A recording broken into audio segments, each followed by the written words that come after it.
শেখ হাসিনা যে গণহত্যার সঙ্গে জড়িত সেই বিষয়ে বিবিসি একটি তথ্যচিত্র নির্মাণ করেছে, রিপোর্ট প্রকাশ করেছে এবং সেখানে তারা দেখিয়েছে যে শেখ হাসিনা নিজে প্রাণঘাতী অস্ত্র ব্যবহার করতে বলেছে জনতার উপর, বলেছে সামনে যাকে পাবে তাকেই গুলি করবে।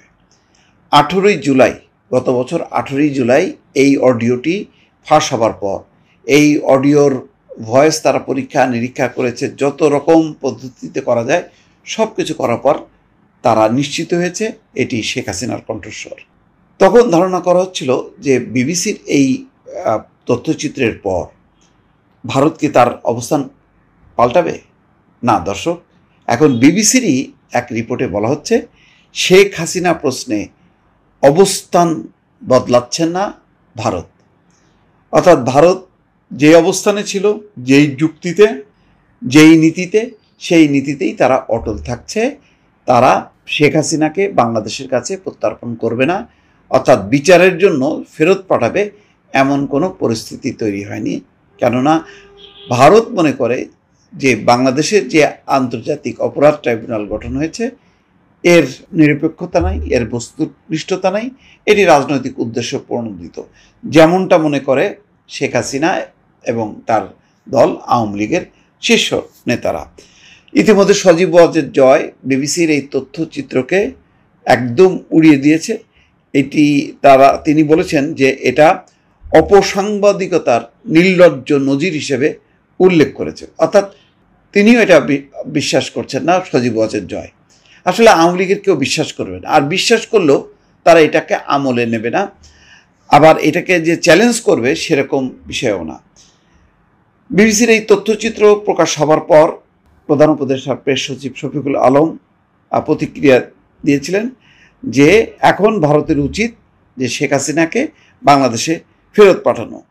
কিন্তু বিবিসি বিভিন্নভাবে যোগাযোগ করেছে ভারতের নীতি নির্ধারকদের সঙ্গে।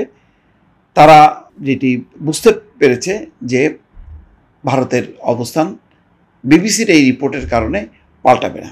অনেকে মনে করছিল যে বিবিসির মতন খ্যাতি সম্পন্ন একটা আন্তর্জাতিক গণমাধ্যম, তারা তো আর বায়াসড হবে না, তারা যেই রিপোর্ট দেবে সেই রিপোর্টের ভিত্তিতে হয়তো ভারত এখন বিপরীত একটা চিন্তাও করতে পারে যে আমরা ভুল করে বা ভুল বুঝে হয়তো তাকে আশ্রয় দিয়েছি, কিন্তু না, ভারত খুব সচেতনভাবেই আশ্রয় দিয়েছে, এটা মোটামুটি পরিষ্কার। এখানে বলা হচ্ছে ভারতের সরকারের নীতি নির্ধারক এবং শীর্ষ সরকারি পর্যায়ের কর্মকর্তারা একান্ত আলোচনায় পরিষ্কার করেছেন যে এই দাবি মেনে নেওয়ার কোনো প্রশ্নই ওঠে না, কারণ শেখ হাসিনাকে যেই পরিস্থিতিতে ও ভারতের যে নীতির ভিত্তিতে এই দেশে আশ্রয় দেওয়া হয়েছে তার কোনো মৌলিক পরিবর্তন ঘটেনি।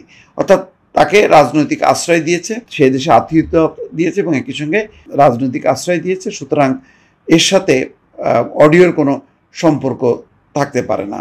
ইতিমধ্যে শফিকুল আলম বলেছিলেন যে রাষ্ট্রীয় অনুমোদনপ্রাপ্ত হত্যাকাণ্ডে শেখ হাসিনা যে প্রত্যক্ষভাবে জড়িত সেটা বিবিসির তদন্তে প্রমাণিত। এই পরিস্থিতিতে ভারতের যে আর টাল বাহানা না করে শেখ হাসিনাকে আড়ালে না রেখে বাংলাদেশের হাতে তুলে দেওয়া উচিত, শফিকুল আলম সেই দাবি করেছেন। কিন্তু শফিকুল আলমের এই দাবি অথবা বিবিসির এই তথ্যচিত্র অনুযায়ী ভারতের অবস্থানের কোনো রকম পরিবর্তন হয়নি, সেটা বিবিসি নিশ্চিত হয়েছে। দর্শক ভালো থাকবেন, আল্লাহ হাফেজ।